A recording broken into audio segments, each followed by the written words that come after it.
right, welcome to the group chat. I'm Alyssa Williams here with Anthony Holt, and today we have a special guest. We have Jess Pace here in the house to break down some WNBA with us. Also, we're going to talk a little bit about the NFL and what we're doing with our Target boycott dollars. So let's get into it. But first things first, we're recording on Wednesday, September 24th, which leads me to ask, and I think we all have made it through the rapture. Did you make it through the rapture? I think I'm here. Still here. Still here. I'm feeling good Still too. here. I'm feeling good. So did it come? What did you wear? Were you prepared? Did you have a special meal yesterday? Anything? Jess? As a millennial, I've lived through 5 or 6 raptures, I think, Uh-huh. since like 94 or something. So, I don't know if I should be proud of that, like I made it, or if I'm just continually getting left behind. But I did not prepare for this rapture at all because, Mhm. I was like, if I go, I go, and I'm still here. So either I'm a heathen or nothing happened. I have the same question. I just wrapped it up too. I think I'm just a heathen. I will get left behind every time. Heck, I didn't even know about this rapture for real till we talked about it. So like this was, if they're gonna take me, they're gonna take me. Yeah, I didn't even know about this one. I know. I was thinking about what it made me remember. Jess, you pointed out, as millennials, we've lived through so many, at least 6 raptures. But the one that I remember or closely tied to was Y2K. Y'all remember when they were Hmm. like, the clocks will hit zero and all the computers will not know what to do. And I just remember sitting on the couch with my mom and we were watching the ball drop, but nothing happened. Yes. Had to go get that extra water just in case because Hmm. everything was gonna shut down right at Hmm. midnight. Yeah. It was wild. See, I'm older. I can take you. I was hearing it ever since Prince, this 1999, the song. So I was Hmm. groomed and prepared for that for years, and yeah, again, I know. nothing happened. No, and nothing happened. So I guess when We needed something social good. media though. We needed social media back then because those would have been the videos to see. Oh Back yeah. then, those would have been the ones to watch. Oh, that would have been great. It was just like I saw.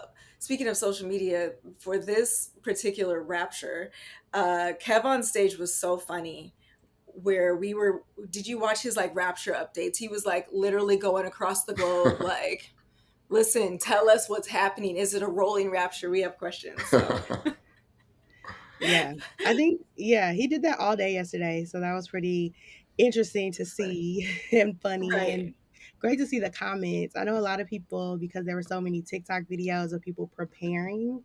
People were bookmarking all the people that were preparing for the rapture so that they could come back to their comments and be like, so you didn't get to go or what's going on. So definitely if you run into those, check the comments because they are really clowning people.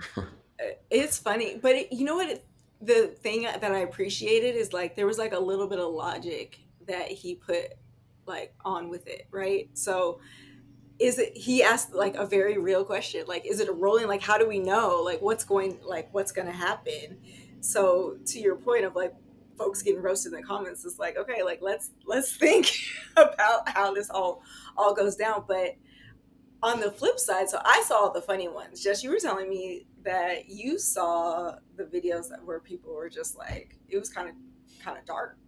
Yeah, I saw the people that were like in full blown religious psychosis. They were like preparing to like not their kids not to come with them.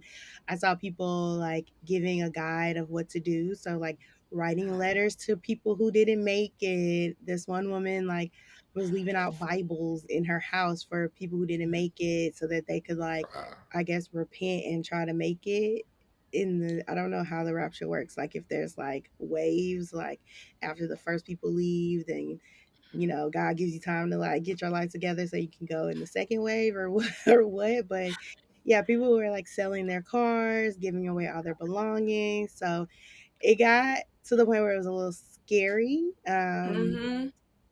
but also funny to us because you guys are being ridiculous, but Right. definitely a little scary. Like Yeah. very concerning. Is it? Because that's where we go. Okay. There's other there's to your point of like religious psychosis. There's other things going on. Yeah. Uh, Hmm. so that which is also kind of tough, but all in all, we made it through the rapture. So I think we should talk about the WNBA.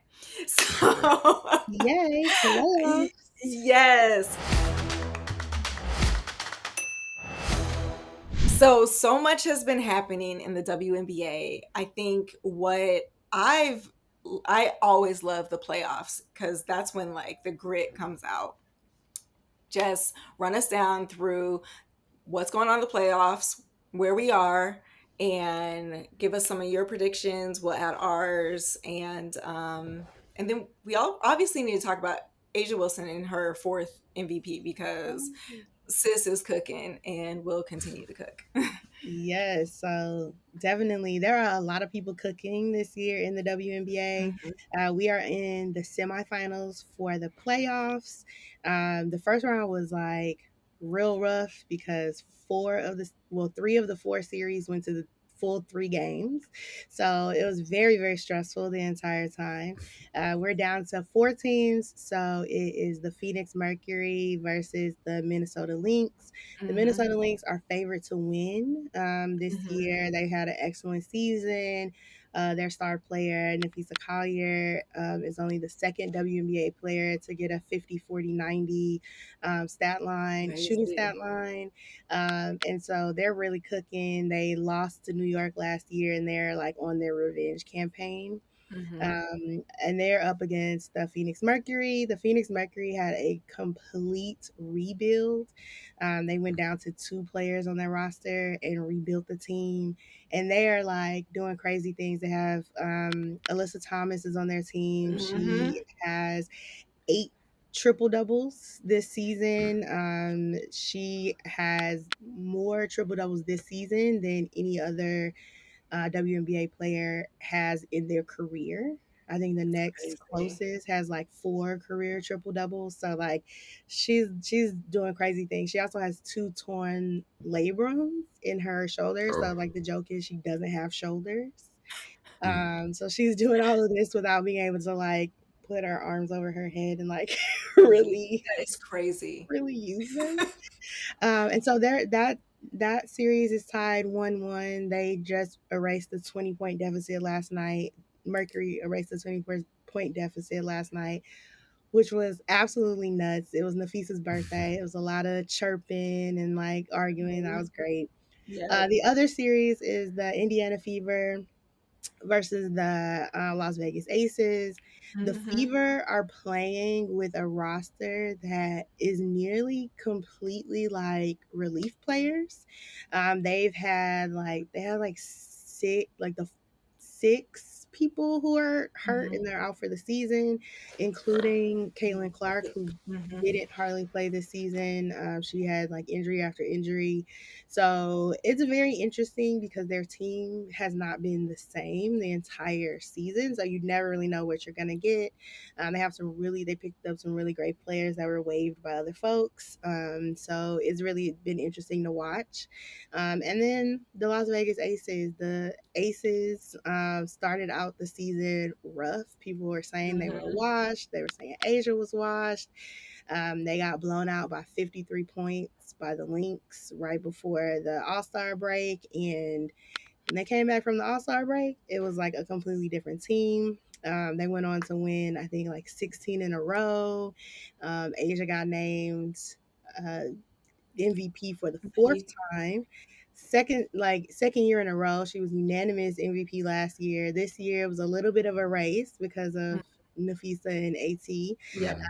But yeah, they're cooking. Like they're cooking.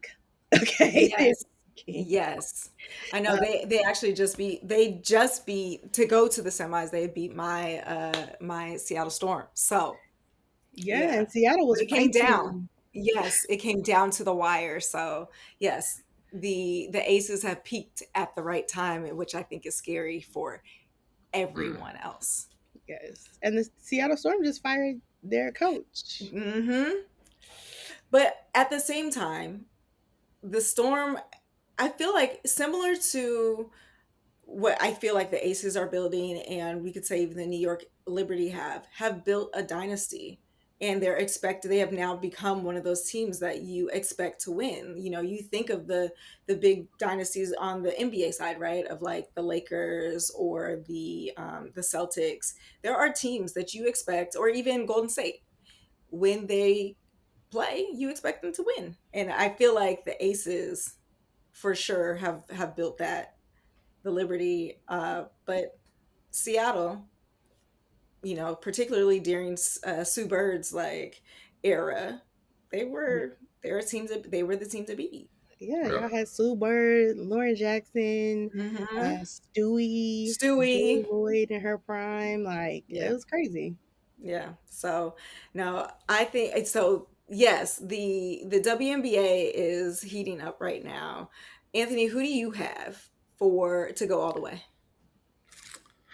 I gotta go with I gotta go with the Aces. I mean, it's hard for me to go against them. I do like Minnesota. I thought they were going to win it last year. Hmm. Those games were tight. They could have went either way, but it's hard to go against what they've overcome from the start of the season. Like she said, after All Star break, to watch them now. If I would put my money, I would put my money on them. Yeah. But I mean, all these games, the semifinal is is tough, can swing either Intense. way. So this is what I love about the WNBA. I mean, Mhm. the women they compete, they're competing, and it can go anyway. But if I had to pick right now, I would say the Aces. Yeah. I and you know what I also think though is that the short series like makes it impact in terms of the intensity, right? Because they are playing with a different level of intensity every single game. Um, That like I don't feel like you see that in the NBA because you have there's no these room for error. you know, Yeah. right, Right. because Hmm. you don't have these 7 game series or Yeah. 5 7 game series where you're like okay, we You can dropped give like away no, one. you Yeah. cannot drop Yeah. a game. So they're Right. playing like that's why Alyssa Thomas is over there playing with no shoulders. No Right. shoulders. No Right. shoulders. Just Shoulderless. shoulderless. Yeah. So, but also, I think Jess, you hit on something that's really impressive is the fact that the Indiana Fever is playing with mostly their reserve team and they've made it this far. Like that's in any sport, that's a remarkable feat where you're playing with different rosters because you actually never get into a rhythm. Like anyone who has ever played sports knows how important it is to be able to be in that rhythm with your teammates, to know that you can depend on them and know which way they're going to move so that you can win. And even like in those hardest moments where like you are not actually when you're on the brink of loss in the game, knowing that you can rally your team, like that Hmm. kind of trust, it takes a lot of trust. So I think I'm impressed with by that. All that to say, I will not bet against the Aces. That's a smart bet. That's a smart bet. Hmm. Yeah, What about same. you, I mean, Jess? I think in my mind, I have the Aces to win it all. I would love the Mercury to beat the Lynx, and not that I'm not a Lynx fan, but Mm-hmm. I just think that the story of Yeah. the Mercury going from like zeroing out their roster to build a Crazy. championship team would be just amazing in itself. Yeah. Hmm. But yeah, I'm put all my money on the Aces. Like Asia is a different type of beast. I've been watching a bunch of conversations of guys being like, Asia could definitely cook several NBA players. Like this Oh is yeah. not this is not a thing. But yeah, she's only 29, so yeah, It's it's crazy. yeah, she's amazing. Yeah. No, this it she would be on, I would pick her for any team, like fantasy team that I had first. even if it was going up against NBA players. Like if I could mesh teams, she's on my top. Oh. She's one of my top. Yeah. I I'm mean, picking She's her. not cooking no NBA player. She might. I think Let's so. stop. I Let's think stop. so. She's I think I so. I think she's I, taken off several guys I to think the we don't NBA. give NBA players. I think Everybody in the NBA can go. yeah. She's phenomenal. She could. I'm not saying she wouldn't hold her own and play out there. She ain't cooking nobody. No. She might get a I didn't play say somewhere, but cooking, but she's gonna hold her okay. own. I She's gonna said Oh, cooking. contribute. she go. She can. Yeah, Jess says for cook. sure. I was like, put her on the Yeah. floor. Put her on the floor with Bam. It's over. Like she's throwing lobs. It's Oh a yeah. thing. Oh yeah. That's a pick and roll all day. Mhm. All right, let's talk about though, we talked about the intensity of the playoffs, which I think is a lot of fun. But next up for women's basketball is the unrivaled season. So again, our resident expert, Jess, walk us through what's happening with Unrivaled. Yeah, so Unrivaled is a league that's going into its second season. It is a 3-on-3 league. And it is just all around fun. It's based in Yeah. Miami. It's brought, I think, fun to both the game and to the players, right? So it was established partly so that players in the WNBA did not have to leave and go overseas, and then try to get back in time for the season because that's always a little difficult. And also, sometimes you leave and you just don't come back, right? Like we learned Right. from BG. Unfortunately. Sometimes you gotta Yes. yeah, sometimes things happen. So it was started by Nafisa Collier of the Minnesota Lynx and Brianna Stewart of the New York Hmm. Liberty. It is backed by just people in the NBA, venture capitalists, like Hmm. everybody is pumping money into it because it's just such a good time. And one of the great things about it is that the players are making a lot more money than they actually make in the WNBA, and then they have a lot more perks and things. It's very player forward. So super exciting. They are currently announcing the roster.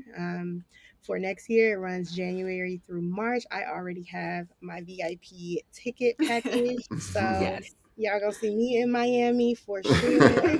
Couple games. But yeah, it definitely gives people the opportunity, let's say you said earlier, to like show off your skills, and it also Yeah. exposes people in their weaknesses. But yeah, we've seen a lot of growth through the just the first season. I think like Angel Reese is a very good example of like the growth Hmm. from being poured into by coaches, by people like Lisa Leslie, who was just a commentator, but was like on the court with the players, helping them Hmm. out. And I think it's a good elevation of the game, especially in a year where we might be looking at a WNBA lockout next year. Right. So yeah, Unrivaled and all the other like Athletes Unlimited are just So dope. great. But I also think, do you think there's something to, because I've seen the rise of a few players who have been able to really show off their skills, but also, do you think there's a level of, when you're not stressed about your income, when you're not stressed about, like, what's next for you after the season's over, that you actually can just perform better? I feel like that's how, like, the average person works. Like, what do you think, Anthony? I think having that option, is great. I mean, a lot of times, the women had to went overseas because they had to go Yeah. overseas. Right. That was the way to make money. But now having this option to be home and, just the atmosphere was amazing to me. It was fun. I think having that, being able to do it here, being able to still get, your endorsements, right? Different things like Hmm. that. Be close to family. I mean, of course, it's Hmm. gonna have you a little more at ease because a lot of times you go overseas, you're over there longer than you are in the WNBA season, so you're away from family. So I think having that option I think it was amazing. I think what they put together was amazing for them to have the option. I watched it, I loved it. I'm looking forward to it. The energy, the way they play, you get to see the skill. You're out on the island sometimes, so you gotta, you either Hmm. got it or you don't have it.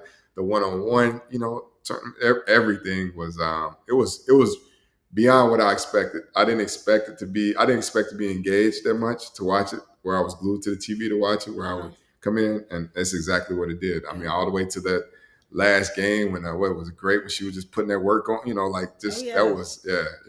That was amazing. So I'm looking forward to it. But it's great that they put that together, and they're showing the league sometimes, that as the talks now. I mean, is it going to be a one-on-one, battle? Is they Hmm. showing sometimes because these girls aren't afraid to step out and and put it on the line. Oh, for sure. You know what I think would be interesting is to see if there would be any kind of like integration of Unrivaled in like NBA All Star, right? Because we've seen over the last, I don't know, call it 5, 7 years, NBA All Star has been trying to like find its footing of what kind of events they have, what would draw folks to, draw folks in to.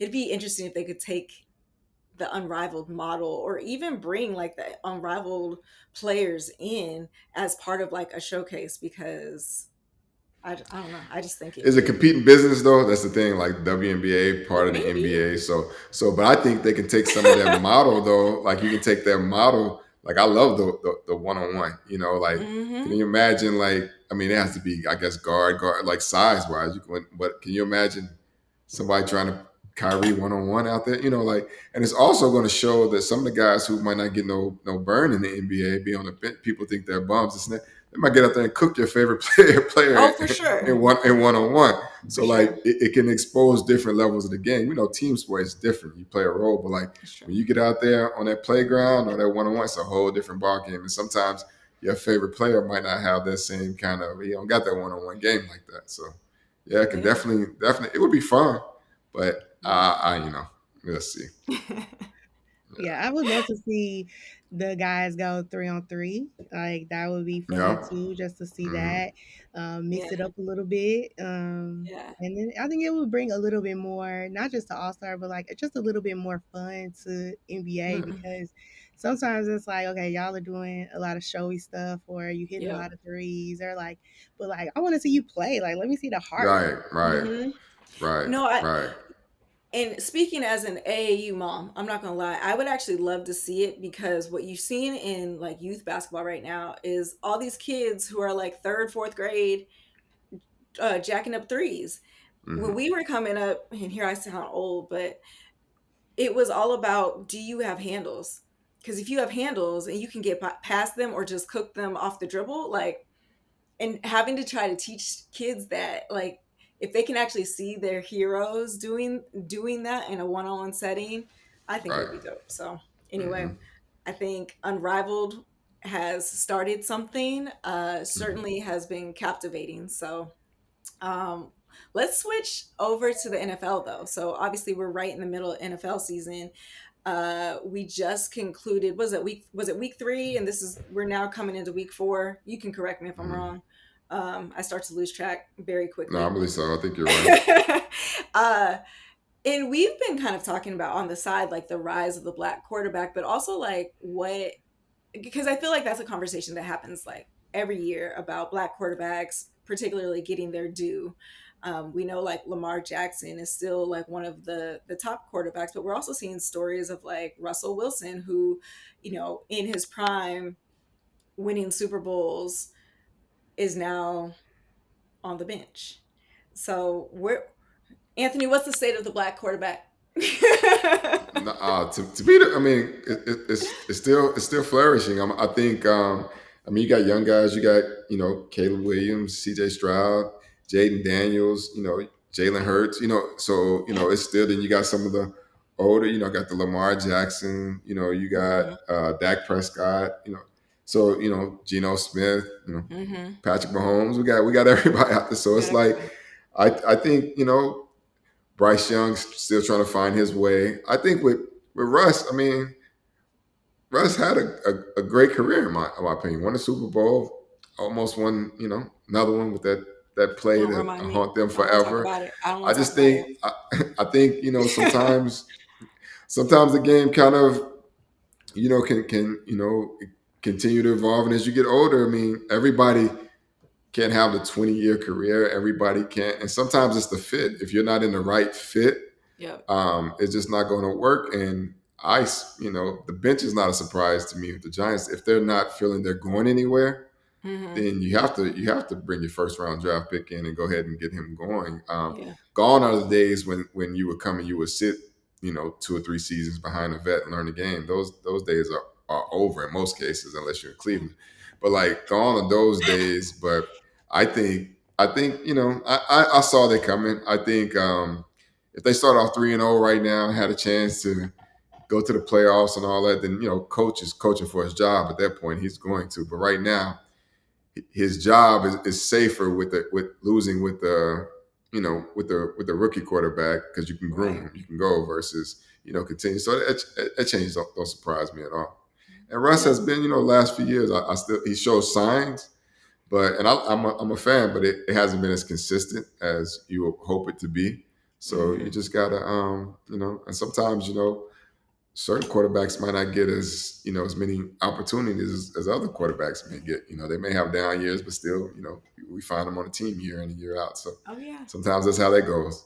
Yep, we can call a spade when you need to. I also think I've always had this theory though, ever since Russell Wilson got traded from the Seahawks, that he is going to still, whether it's signing a 1 day contract or even just like a final season contract, he's going to come back to Seattle. Yeah. Like I don't see any way that he would retire in some other jersey. Hmm. I just Right. don't. Hmm. But that's just my personal Right. theory. Hmm. Yes. Well, I just saw some trade rumors, and Seattle was listed as a possible place. So Hmm. maybe that will come true sooner than later. Yeah. I would not be surprised. If they can get something for him and they can go, I mean, because now if you moved on, he's not going to play again. You got Jameis Winston, so he would be second. So it would do Russ a favor as well if it's an opportunity where he can go somewhere else and play because it's over now in New York unless injuries happen and he Right. falls back into the front. But yeah. Yeah. It's like just end on a high note or as high as you can and then just Hmm. ride it out and he's a smart businessman, go do your other things. Hmm. Um so Monday Night Football, we had the Lions defeated the Baltimore Ravens. One of the pivotal plays of the game, we saw a fumble from Derrick Henry, and he was like visibly upset, collapsing, like of just anger, slamming his helmet on the bench. But that wasn't the first time he actually fumbled in a critical moment over the last few weeks. So there's a couple things that I'm thinking about or I'm worried about. Conversations I've been having is like, are he's clearly talented, just undeniable talent, but after a while when you start to make these critical mistakes, like what happens to your mental? Are we how do you overcome that? Like what's the discussion here?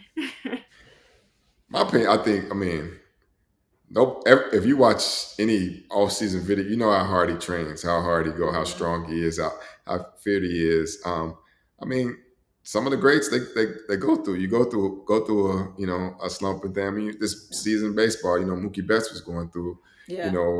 a slump, and I mean sometimes it happens to the greats, and some of them were perfect plays that most people are going to fumble on that when Hutchinson can't wrap and hit. Like a lot of people are going to fumble. It just so happened that it's Derrick Henry, and again, it was game costly. Me. I picked the Ravens to win at the beginning of the season. So my thing is, I think, what I hope is, he's going to come back. He's going to take out his fuel, and he's going to run for 200 on Kansas, something like that. But I don't think it's going to be career plague. I don't foresee it, Mhm. going on this whole season. I mean, he's a pro. He's going to get it together. But it just happened. And sometimes things just happen. It just so happened to him, game costing things. But guys fumble. Yeah, it's true. It's a part of the Yeah, game. he ain't got 3, 4 fumbles in one game.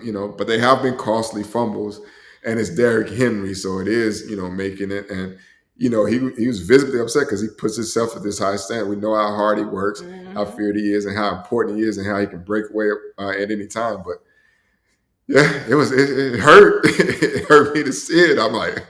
But I was just as hurt. I fell on my couch watching. So it's like, But I don't think it's going to be a big as issue. Some people, his career, it's going to play with him. The rest, it's going to lead to more fumbles. Isn't it? I'll be super shocked if that happens. Oh, for sure, for sure. Jess, what are you thinking? I mean, it makes me think about, back to the WNBA, the Aces, Hmm. right? They had a slow Yeah, start. They were in their heads. They got out of yeah. it and they did well. So, I mean, there's always another game until there isn't. But there, Hmm. right now, there's always another game. There's always another opportunity. And you just got to, you know, do what you're It's there like to that. do. Yeah, you got to keep going.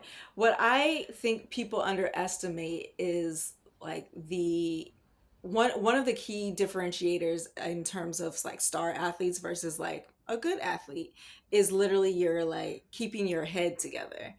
because that's the hardest barrier when your like body isn't doing, you have the, when your body and your mind are out of sync, like that's the first thing that you Hmm. look at is like, okay, is my mental right? Right. Am I staying on track? Am I, not getting lost in this loop of like, damn, I Right. fumbled or whatever, or being able to visualize the next play. When I was in college, we had a sports psychologist come in, and like we had just won our championship the year prior, and then like my sophomore year we just couldn't get it together, and we were all sitting Hmm. there, talking about how we overcome it. How do you like mentally visualize like the next play, the doing well, the win? So Right. anyway, And, I yeah. and but it's like, I mean, it's several quarterbacks that have games with multiple interceptions that don't end their career. I Right. mean, those it's a fumble, and he's someone that he's getting everybody's best. He's going to get their best shot. They're going to try to hit him the hard because he's hard to Hmm. bring down, and it Hmm. happens. So my thoughts, he's going to, tuck that ball in tighter, and he's going to go and continue to Yeah. be and it's a team game too. The team, sometimes the team got to tighten it up too because they're making it scary for my pick, because I counted.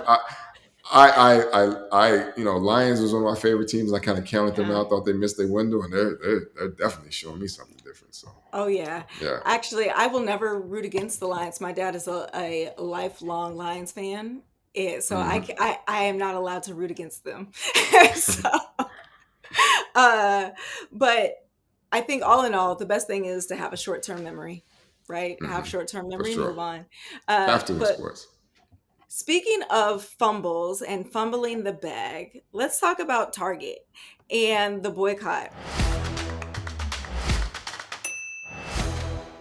There was some data that has come out recently that showed that the the store has had slowed foot traffic for the seventh straight month.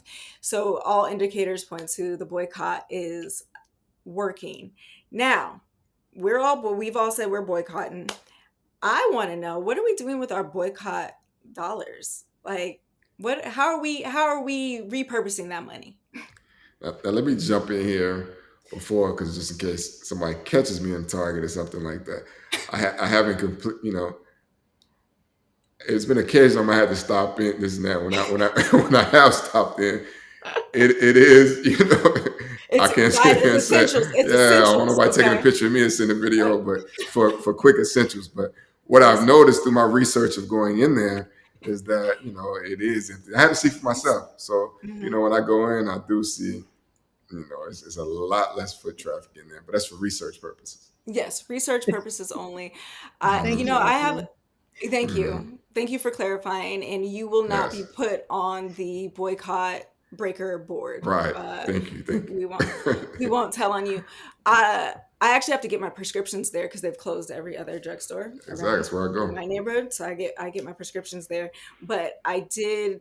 I see the same thing every time I go in there. However, I am not walking out with $200 worth of things I don't need.